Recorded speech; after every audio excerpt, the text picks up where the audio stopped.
set of medications that are generally called statins, and the statins actually block the assembly line that makes the cholesterol molecule in your liver. So you can eat less cholesterol, and in addition, you can block the synthesis of cholesterol in your own body. And by these two techniques, you can reduce the total amount of cholesterol that's available for your body to put into your artery wall.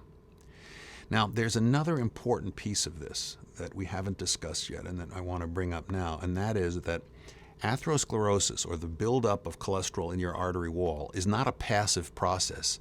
It's not like the sand that gets deposited on your street in the gutters when it rains. It's not just a gradual buildup of a passive material.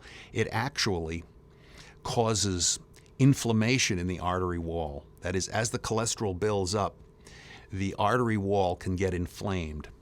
And in fact, it's the rupture of one of these inflamed plaques that act like a little boil basically within the artery that causes a sudden event. The sudden death of Tim Russert, for instance, which many of you will have heard about, was essentially caused by a plaque rupture. It was well known that he had the illness, but despite everyone's best effort, one of these plaques ruptured, blocked off his artery very suddenly, and of course his heart was unable to function right.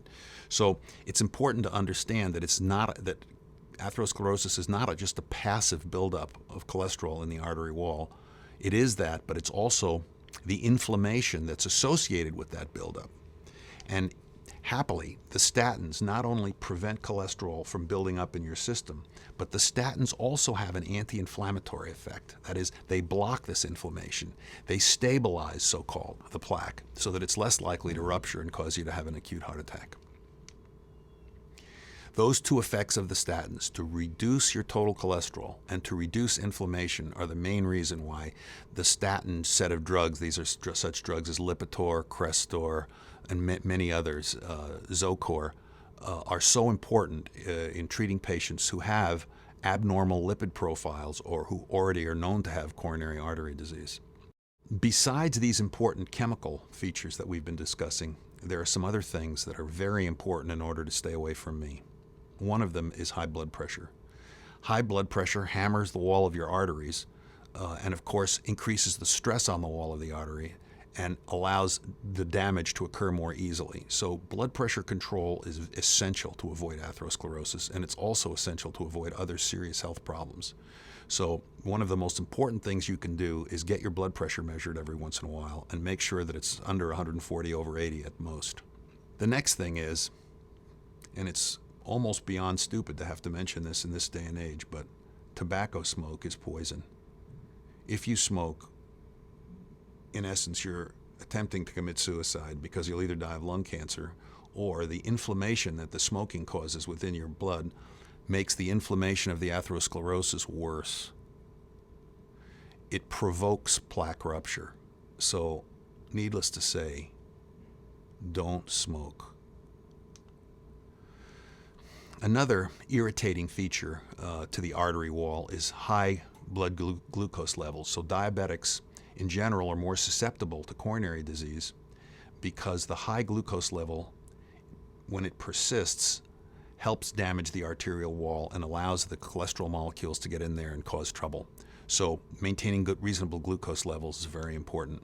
Now, there's two other really important things to mention here. One is, how does obesity affect this? There's so much on television about, getting a wonderful looking body and being fit and blah, blah, blah. But there are some important medical things, and I'm just going to touch on one of the most basic, and that is that in people over the age of 60, we have good scientific data that if you're very obese, you have a much higher chance of mortality from all causes. Now, one of the ways doctors study this is by measuring what's called body mass index. It's hard to compare sizes of people because a man who's 6'4" and 240 who plays in the NFL is certainly not, 240 may be a lot of weight, but it's not much if you're 6'4" and you're in terrific shape. Whereas a person who's 5'1" and 240 pounds is almost certainly massively obese. So the way physicians get around this and scientists is to take the weight and divide it by the height squared, and this is body mass index. And it just gives us a way of comparing people of all sizes. And body mass index of greater than 25 is obese, and greater than 30 is quite obese. So let's look at a study that was done at the Cooper Clinic in Dallas, Texas, which is a very important study for all people over the age of 60 to know about. It's one of the really good scientific studies that is approachable, that you can understand if you're a normal citizen and you just want to understand how to be healthy.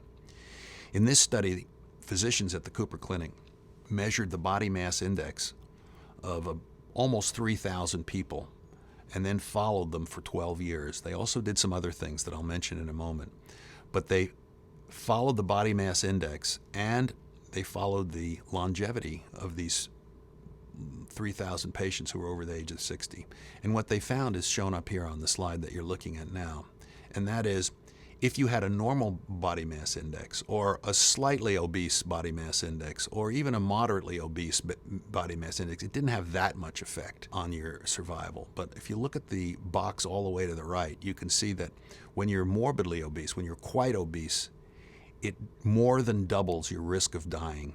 So that as they followed these 3,000 people over 12 years, more than twice as many of the very obese people died during that period of time as the people who were of normal weight or close to normal weight. So while there's no need for you to try to win the Miss or Mr. America contest, there is a reason not to be really fat.